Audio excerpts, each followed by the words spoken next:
ẹ̀yin tèmi ó tún ti zẹ̀ o Asabe ti tú àṣírí ńlá o nípa Prophet Tibetan o ẹsẹ̀ òkú tí Prophet Tibetan sin ti yọ síta o Asabe Africa ló tú àṣírí yìí o tó dragi Prophet Tibetan seriously wọ́n ní bàbá Tibetan tún ti gba 77 million naira lọ́wọ́ businessman kan lórí ọ̀rọ̀ ilẹ̀ ẹ̀rí pé lè lágbára owó rẹpẹtẹ rèé o eléyìí gan tó kí èèyàn ké gbàǹjarè láìpẹ́ yìí one particular businesswoman ó drag baba Tibetan lórí ọ̀rọ̀ ilẹ̀ lórí ọ̀rọ̀ land dispute. Now there's another guy tó drag baba Tibetan fún 77 million naira land dispute. Ṣé rí pé eléyìí lágbára ayélé o ó lágbára díẹ̀ ó pakasọ.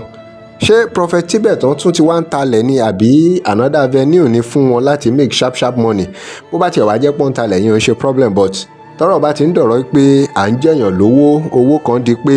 wọ́n sanwó fún yàn wọn ò rówó gbà padà, problem ti wà, pressure ti wà nìyẹn o. Ìjà tó wà láàrin Prophet Tibetan àti Asabe Africa ló fa gbogbo eléyìí tẹ́ ń gbọ́. Ẹ má wọrí, màá mú làbárì wá fún yín, mò ń bọ̀.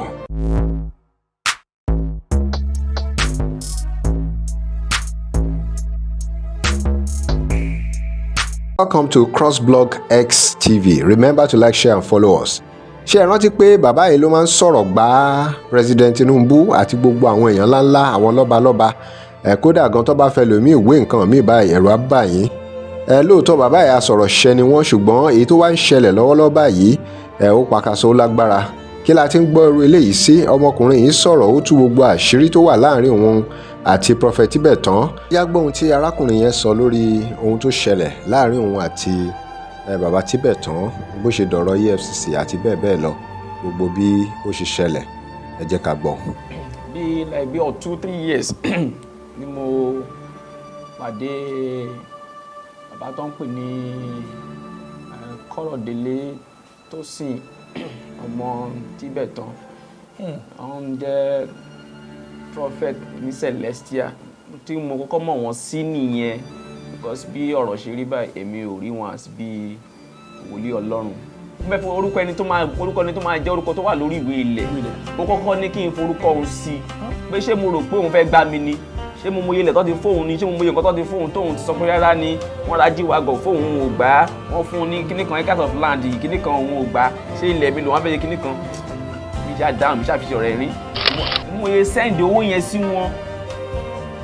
Ọjọ́ kejì náà bá pè mí pé ilẹ̀ yẹn sì pọ̀ o tí n bá sì máa rà sí.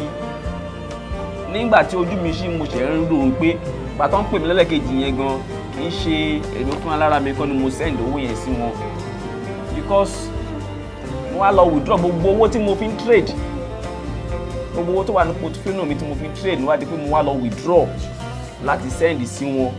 Ó wá di pé ìyá yẹn wá sọ fún mi pé ìwé tó ń fún mi yẹn tóun breakdown tóun send sí mi secretary ló ṣe mistake wípé kì í ṣe 30 plot of land o pé 12 plot of land ni. N bá ní ìyá, mo ní ẹ̀yin fúnra yín pè mí lórí fóònù ẹ ẹnu ara yín sọ fún mi lórí fóònù on different occasions pé 30 plot of land 2 hectares ẹ máa fún mi ní block A and block C wípé each block contains 15 plot of land. Mo ní kí lẹ wá ń sọ ń sìn ìyá ẹ ní ẹ ṣe mọ̀ pé bá ti fẹ́ bá àgbàlagbà sọ̀rọ̀ ó máa try àti máa wà diplomatic. Mo sọ fún wọn kọ́ correct yẹn, wọ́n dẹ̀ correct ìwé yẹn lóòótọ́, wọ́n padà kó wá fún bàbá Tibetan. Bàbá Tibetan dẹ̀ sọ fún mi pé òun ti gbàwé yẹn. Ok, ẹ kọ̀wé fún mi, ó ní yẹn kí n ṣì ní sùúrù pé òun sì fẹ́ lọ wo ilẹ̀ yẹn. Ẹ tí wo ilẹ̀ ẹ kówó sílẹ̀, ẹ kó dídí 65.5 million naira sílẹ̀ fún yàn, ẹ dẹ̀ mọ̀ bí tí ilẹ̀ wà, ẹ dẹ̀ fojú rí lẹ̀. Nígbà tí mo fẹ́ kówó sílẹ̀ mo sọ fún mo fẹ́ gba lọ́ọ̀yà. Ẹ sọ síta. Bẹ́ẹ̀ ni mo sọ fún bàbá mo sọ fún pé mo máa sọ fún lọ́ọ̀yà mi ò kó lè bá mi take over transaction àti investigation àti everything. Bàbá Tibetan ní rárá o. Ó ní pé ṣé mi mọ̀ pé tí bá tún lọ gba lọ́gbọ̀n máa tún náwó lọ́ọ̀yà ni, pé ṣe bóun ló ń ṣe agbátẹrù, pé ṣe bóun ló wà láàrin wa, pé ṣé òun rò pé ó ní ẹni tí òun lè ṣẹlẹ̀ ṣàbẹ̀rẹ̀ sí ní dán ẹnu. So mi wá jẹun lọ́jọ́ yẹn, ọjọ́ kejì máa ní pé má sọ lọ́kàn ara mi pé èmi ò lè sùn bí àìmọ́jú lè ní o. Ìgbà tí mo sọ fún wọn pé mo lọ wọ́n ní mi fi má lọ pé kí n ṣì dúró, èmi wá gba tẹ̀yìn wọn má lọ. Mo wá jí wá lọ́jọ́ kejì. Ìgbà tí mo jí wá lọ́jọ́ kejì tí bàbá yẹn bẹ̀rẹ̀ sí ní faraya, bẹ̀rẹ̀ sí ní bínú wípé òun ní kémi má lọ, èmi ń lọ, wípé kí n lọ béèrè òun pé èèyàn kan tó wọ́ pé ẹnìkan tó wá tó ń sọ pé kó má lọ tó lọ pé kò dé junction tí ó pé bẹ̀rẹ̀ mọ́tò pa sí tó bẹ̀ kú sí nǹkan tí ìyá yẹn bàbá yẹn sọ fún lọ́jọ́ yẹn nìyẹn àwọn bí mo ti bẹ̀rẹ̀ sí ní suspect wọn nìyẹn so èmi ò bẹ ẹni tí lọ́wọ́ wọn nǹkan tèmi kàn sọ fún wọn ni pé kán bá mi dá owó mi padà kán lè yẹn ṣàbùrú sí mi kí gbogbo ayé bá mi sọ fún wọn pé kán tí wọ́n fi mí lọ́rùn lẹ̀ mi ò ní kán má jẹ mi ìdẹ̀ ní kán má mu ìtèmi ni wípé kán sòótọ́ kán dá owó tèmi padà kán dẹ̀ jọ̀wọ́ mi sílẹ̀ kán má dẹ̀ ṣe mi láburú mọ́ èmi mọ̀ pé tó bá ní nǹkan míì tó ń sìn lẹ́yìn Ọlọ́run ọba Olódùmarè á ṣèdájọ́ ọ̀bọ̀ tí pẹ̀lú nǹkan tó ti ṣe sí mi o wọn mi lójú ọ̀nà tèmi o wọn kì í ṣe wòlíì Ọlọ́run because wòlíì Ọlọ́run ò ní ṣe nǹkan tí wọ́n ń ṣe yẹn. tó ọ̀rọ̀ lẹ ti wá gbọ́ báyìí o ẹ ti gbọ́ lẹ́nu arákùnrin David tí ó ní bàbá Tibetan gba owó lọ́wọ́ òun tóun ò rí rìsíìtì gbà àti bẹ́ẹ̀ bẹ́ẹ̀ lọ tó lóun fẹ́ gba owó òun padà lọ́wọ́ bàbá Tibetan tó bàbá Tibetan náà ti wá fi èsì sí ọ̀rọ̀ yìí mo fẹ́ kẹ́ ẹ gbọ́ dáadáa ẹ ti gbọ́ ohun tí arákùnrin yẹn sọ kẹ́ ẹ gbọ́ ti bàbá Tibetan yẹn kẹ́ ẹ wo èsì wọn kẹ́ ẹ wò ó pẹ̀lú ohun tí arákùnrin yẹn sọ kẹ́ ẹ wá wò ó kí lẹ̀yin rò kí lè ròyìn lórí ọ̀rọ̀ yìí. ó ralẹ̀ fún yàn ó kólẹ̀ fún yàn ó ralẹ̀ fún yàn the person send the money through my account and I deliver the money to the owner of the land and they wrote a receipt for this. He said there is a typographical error, acre and hectare. And I left it for both of them to go and correct and sort it out. Later when I travel abroad to her that the receipt has not been given to the person. I didn't take commission from the person that bought the land from America. I didn't take commission from the person that sold the land. So automatically, Omuyan lọ ra mọ́tò, Omuyan lọ ra ilẹ̀, tó o bá ti gba commission, tó o gbowó lọ́wọ́ kíní àti kejì. Asabe àti Prophet Tibetan ti jọ ṣiṣẹ́ tẹ́ bá tètè mọ